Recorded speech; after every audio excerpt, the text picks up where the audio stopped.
I hired an investigator and discovered that my husband has been having an affair during his work trips, but I don't know what to do because we have two small kids, and he funds our lifestyle.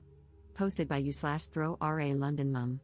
My husband, 47M, and I, 44F, have been married for just over a decade, and it has been, for the most part, a loving marriage centered around our two beautiful children. Of course, I've had grievances. He travels a lot for work, is constantly glued to his phone, and sometimes abruptly pops out for errands that he has always been incredibly vague about. Initially, these didn't concern me too much. He has a very demanding job that has allowed us to have a lifestyle I never thought possible, enabled me to leave work to be with the children, take us on wonderful holidays, and send the children to a great school. I always felt that complaining to him about his work, phone, computer, and random emergencies would be selfish, considering everything he does for us. However, 2 weeks ago, I started getting really suspicious after I found a condom in the inside pocket of his blazer. There was no reason for him to have it there, as we only ever have sex at home, and frankly, it isn't something we do as often as we used to. This prompted me to do something I never thought I would do. I found an opportunity to get into his phone when he wasn't looking. I'm not sure what I was looking for. I first checked his photos but couldn't find anything. Then I decided to check his messaging apps, WhatsApp, Telegram, but both were password locked, which I found very odd. Only a message could be accessed, but there was barely anything there. At this point, I had a sinking feeling that something was up. Last year, a friend was in a similar situation and used a digital investigator to learn more about her absent and secretive fiancé. The investigator discovered that this man had been living a complete double life, with a long-term girlfriend in Edinburgh and, unbelievably, an entire business he had set up and was earning money from. She had no idea about the business or all the money he was making, and no doubt spending on his girlfriend. I asked for the investigators' details and requested that they pull together anything and everything they could find about my husband. The investigator spent about a week digging online and came back to me with a report that changed my life forever.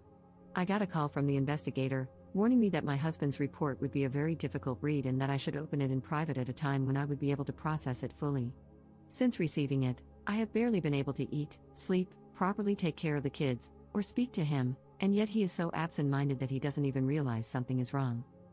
It turns out that my husband of over 10 years has been, 1. Having an affair with a woman 15 years his junior.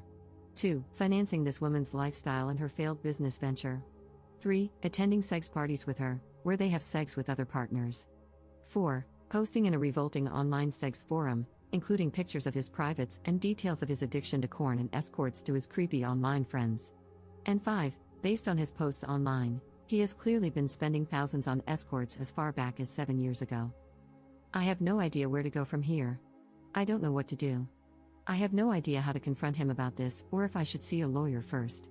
I know the obvious decision is to simply divorce, but our children are 9 and 7. I have loved him since we first met 14 years ago, and I know that I have a place in his heart too, in spite of these actions. If he is truly an addict, then maybe there is a way to get through this if he agrees to treatment? I am a complete mess, and I can't talk about this to anyone in person just yet. Any advice you have for me would be really appreciated. Relevant comments. Commenter. You are allowing your love of a cushy, expensive lifestyle to cloud your good judgment. You deserve better. Your children deserve a happy home, which this will never be with a parent who is any kind of addict.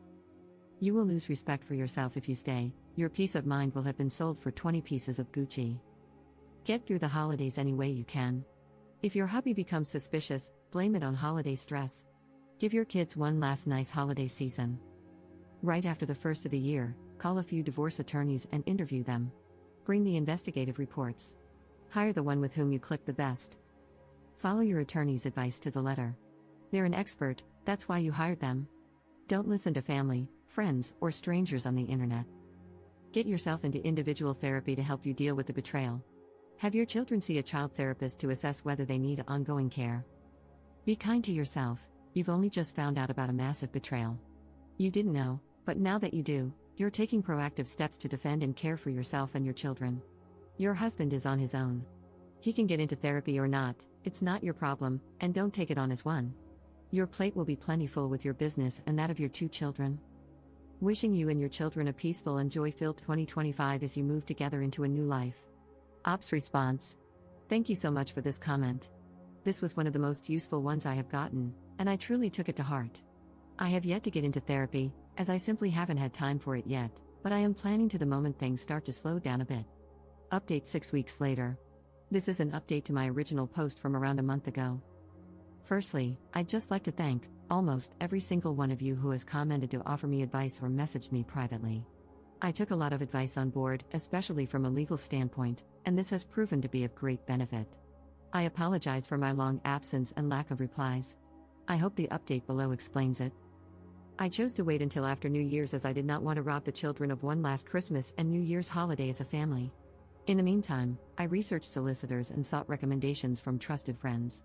Rather humiliatingly, after much urging on this website, I also scheduled and went through with an STI test.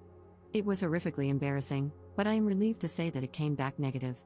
I don't know how I could have coped if he had gotten me sick because of his revolting actions.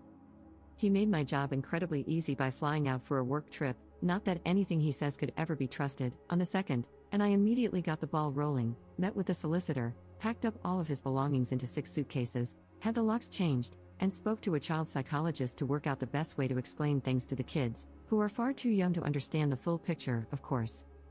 Fast forward to a week later, and upon his return, I, having made sure the children were picked up by my mother after school, greeted him with a hallway full of suitcases and divorce papers. I had printed out the report in full and started walking him through it before he broke down in tears. It was a compulsion, he was unbelievably stressed, and if I left him, he would have no choice but to marry the other woman, whereas he would end it immediately if I took him back. This last part was truly the nail in the coffin. I don't think he even realized just how manipulative a comment that was. After hours of back and forth and his groveling, he gave up. He was left at the bottom of the stairs in the entrance to our home with his suitcases, waiting for a cab to take him to God knows where. There is still a lengthy legal process ahead, and unfortunately, it turns out that his infidelity doesn't really impact how assets might be divided following the legal battle. However, I'm confident that my solicitor will get the outcome I need to keep the house and live independently. In terms of the children, I would rather not discuss them to maintain privacy, but it has been an incredibly difficult adjustment, and sometimes I do feel guilty. As for myself, I am still completely heartbroken, and frankly, I don't ever hope to find love again. I just don't think I can quite trust like that anymore. Finally, I'd just like to add that while most comments have been lovely and supportive, I did receive a number of comments and private messages blaming me for my soon-to-be ex-husband's behavior, claiming I did not give him sufficient sexual attention and that I shouldn't complain because he provided me with a certain lifestyle. Firstly, these comments are awful and betray a repulsive worldview regarding sex, intimacy, and marriage. Secondly, our ailing sex life was not my doing and was, at times, a criticism I myself had of our relationship, not the other way around. Thirdly, just because someone provides you with a lifestyle does not entitle them to treat you as if you're nothing, with no respect, no honesty. I would have hoped everyone would be aware of that.